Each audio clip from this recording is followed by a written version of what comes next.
Okay, so let's just get to the lesson proper.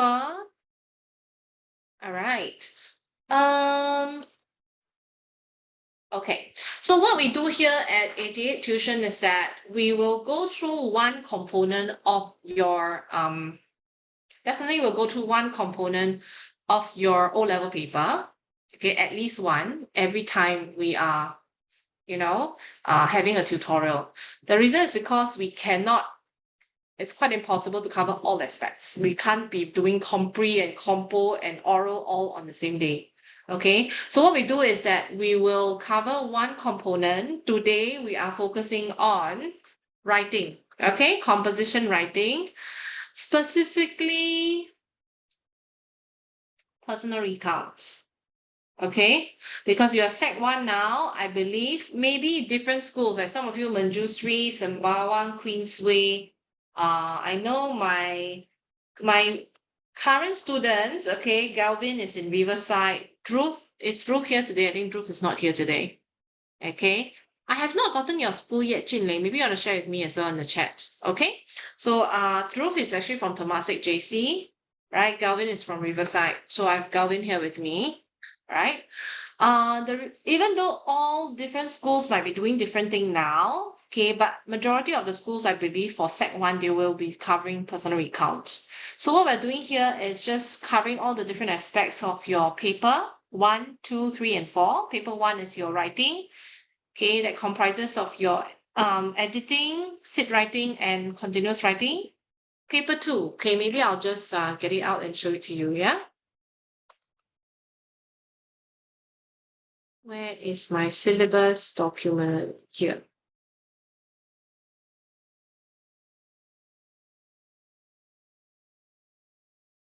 Okay, so this one is actually your exam format, right? Okay, for O levels, and we'll be following this because eventually after your secondary education, you will be taking the O level exam. Okay, so the writing is section A, editing, B, sit writing, C, continuous writing, right? So it totals up to 70 marks. Okay, and then you have your paper 2, which is your comprehension. I think by now you have just entered secondary school, so you might have or might not have been exposed, but I'm covering it now because I think I just want you to see the big picture of what you'll be taking for O levels. So compre paper, there are 3 sections. Section A is your visual text. Section B is your narrative comprehension. Okay, narrative comprehension usually asks questions like your language use questions, right? And then you have your section C, which is your non-narrative text. Now, non-narrative text is usually factual. Okay, it is non-fiction, of course, and you are required to write a summary after that. Okay, so some schools might have covered certain types of comprehension with you already. Now it's only April, so I believe they have not covered all yet. Okay, then after that, of course, paper 3 is your listening, and paper 4 is your oral. So at 88 Tuition, we also do cover preparation for oral exam, but that will be closer to your oral exams. Okay. For now, we'll be focusing more on compre and writing, right? Like I said, it's impossible to cover all these aspects on the same day. Okay. So we will do bit by bit, and eventually, when it comes to end of year, you will be quite prepared. Yeah. Okay, maybe just understand from you, how many of you is doing personal recount now in school? Yes, okay, I see Nadia raising her hands. Rachel? No? Brian? So I suppose the rest of you are doing comprehension, is it? Yes? That's so cute, Jinlei. You have a dog. Everything is so white. Your headphone is white, your dog is white, your background is white. Okay. All right. Okay, so I suppose only Nadia raised her hand, so that means the rest of you are not doing personal recount. I don't think I know what it is. Okay, fine. Yeah. Okay, eventually I'm sure if it's not done now, it should be done in semester 2, right? You will definitely be doing personal recount. Okay, you can trust me on that. So we will touch on personal recount. Personal, as the name suggests, okay, personal is actually a genre of writing. Okay, we can have different genres. We have short stories, narratives, we have descriptive writing, expository writing, argumentative writing. So this genre of personal recount is usually covered in Set 1. Okay, from the word, it suggests that it has to be personal. Okay, means it is based on one person's story. Okay, and because it's personal, it's actually the writer's story, the writer's point of view. Yeah, and then recount is basically trying to recap, or rather not recap, it's basically telling the incident that happened. So that's a personal recount. So later on, we'll go through some examples of questions on personal recounts. Okay.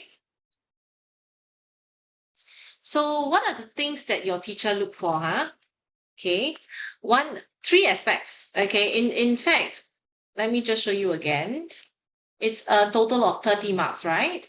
Okay, we are just focusing on this continuous writing because we're not covering SIT writing today. Okay, so in terms of continuous writing, right, it's a total of 30 marks. Okay, the word count for O levels is the 350 to 500 words. I have one more person joining. Is that Banika or Adash? Let me see. Yeah, today we have a huge class. That's great.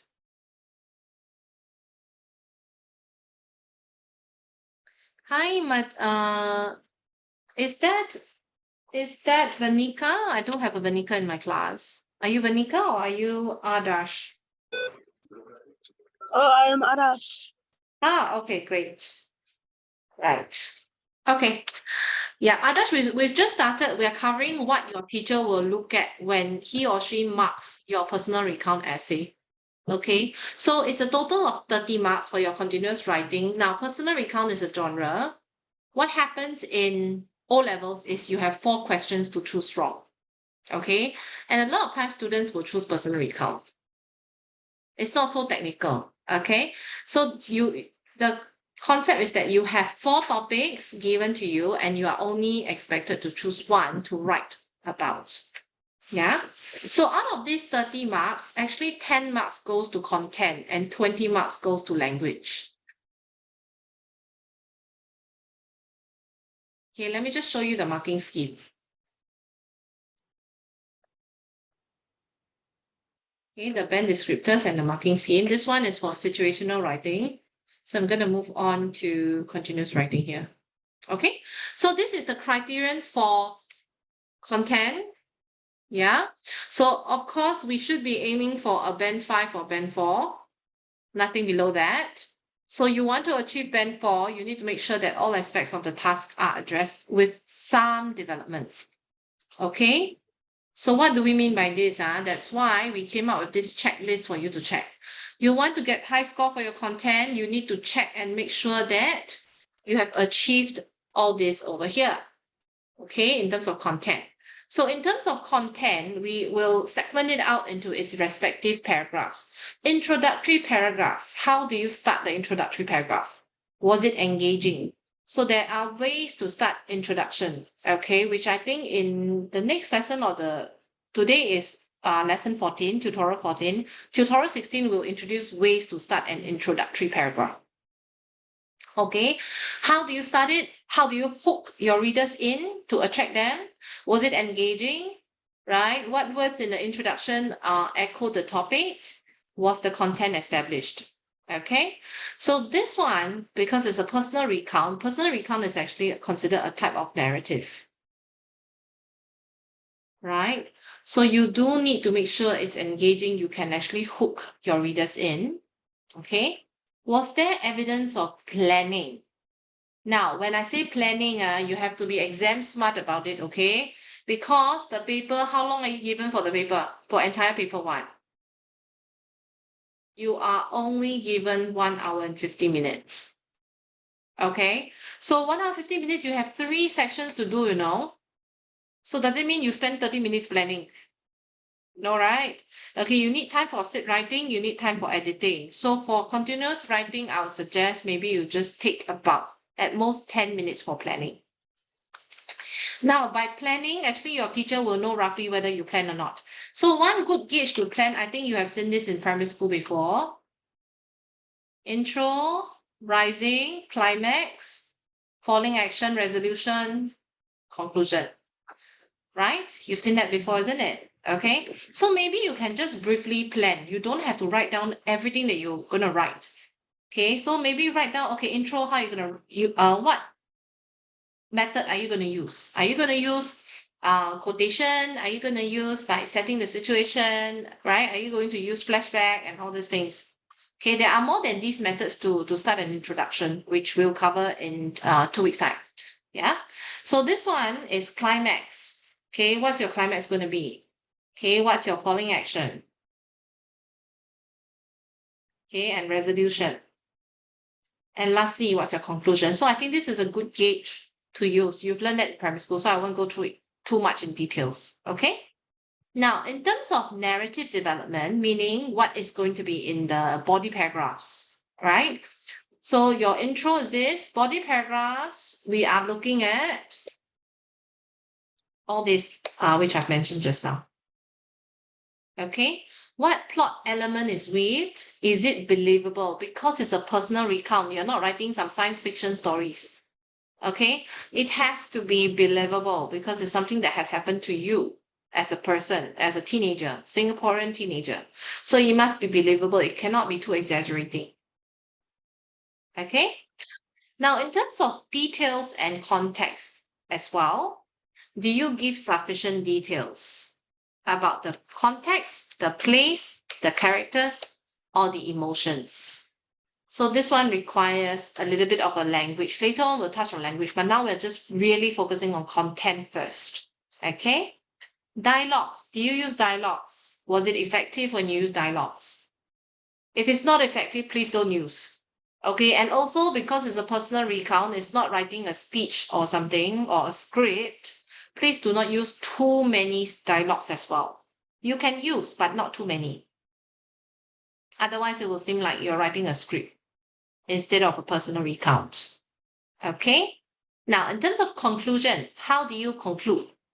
Again, there are many ways to conclude, okay? I just give you some examples, but like I said, in 2 weeks' time, we're going to cover more about how to conclude an essay.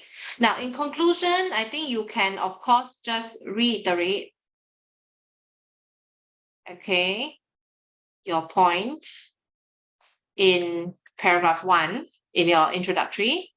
Some other ways is you can use the conclusion as a summary of your mood. Okay, you can use it as a lesson learned as well. Okay, a reflection. Oops, sorry. Okay, lesson learned or reflection.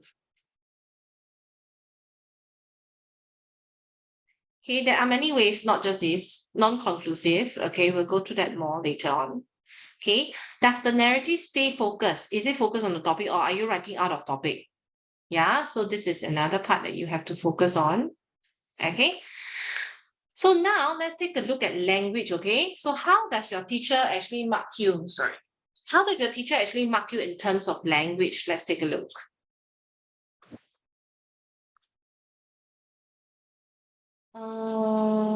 Yeah, continuous writing, right? Just now we were 10 marks for content, 20 marks for language, yeah? So in terms of language, also we would want to achieve a band 5 or a band 4. So to even get a band 4, you need to make sure that your presentation of ideas is coherent. Now, a lot of students will say, but teacher, I thought organization is under content, right?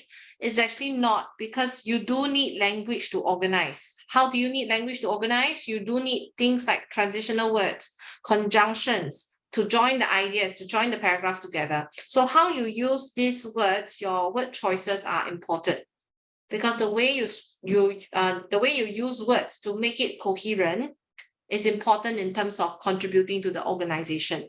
And nobody wants to read a messy essay. They want the flow to be there, right? They want it to make sense. Yeah. So you have to make sure you make an effort to make it coherent.